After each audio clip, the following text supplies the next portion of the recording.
ஆனா மும்மொழி கொள்கையை எதிர்க்கிற சில தலைவர்கள் வந்து மும்மொழியை போதிக்கிற சிபிஎஸ்இ ஸ்கூல்ல நடத்துறாங்க, திருமாவளவன் சொல்லியிருக்காங்க, விஜய் சொல்லியிருக்காங்க. இது சம்பந்தமா நீங்க என்ன அவங்க ஸ்கூல்ல நடத்துறாங்க, ஆனா அரசு பள்ளி மாணவருக்கு வேண்டாம்னு சொல்றாங்க. அது என்ன அது உங்க கருத்து? இல்லை உள்ள வந்துட்டு இப்போ தனியார் பள்ளிகள் எல்லாருமே எனக்கு கல்வியை முதல்ல வியாபாரம் ஆக்கிட்டோம். அது ஒரு பெரிய தவறு. அதுக்கு பிறகு கல்வி உரிமையை வந்து இந்திய ஒன்றிய அரசு, கல்விங்கிறது மாநில உரிமை, அதையும் தாண்டி இது மாநிலங்களின் உரிமை. அது மொத்தமாக அவங்களுக்கு கொடுத்தோன்னா அவங்க நினைக்கிறத செய்ய சொல்கிறாங்க. அதில் வலுக்கட்டாயமாக இந்தியை திணிக்கிறாங்க. உங்களுக்கு நீங்கள் எல்லாருக்குமே மனச்சாலோடு நின்று பேசுறீங்கன்னா ஹிந்தி பேசுகிறவங்களுக்கு இந்த நாடாக இருந்தது இல்லை.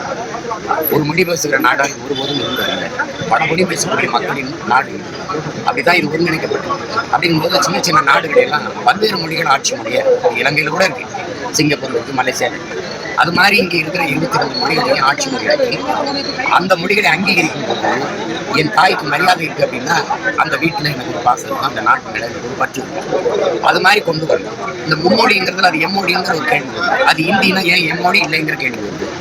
இங்கே நாங்கள் போராடுறது வந்து எங்கள் தமிழ், எங்கள் தாய்மொழி அழிக்கப்பட்டுச்சு, செத்து போச்சு. அதுக்கே படிக்க வாய்ப்பு இல்லாத போது இன்னொரு மொழியை திணிக்கிறது ஏற்புடையது. நீங்க பன்மொழி பயிலுக அப்படின்னு ஒரு கொள்கை நிலைப்பாடு இருந்தா பிள்ளைகள் விரும்பினா கற்கலாம். அது கொள்கையா இருக்க வேண்டியது இல்லை. இப்ப எந்த பிள்ளை ஹிந்தி படிக்கல, விரும்பினா படிக்குது, பிரெஞ்சு கூட படிக்குது.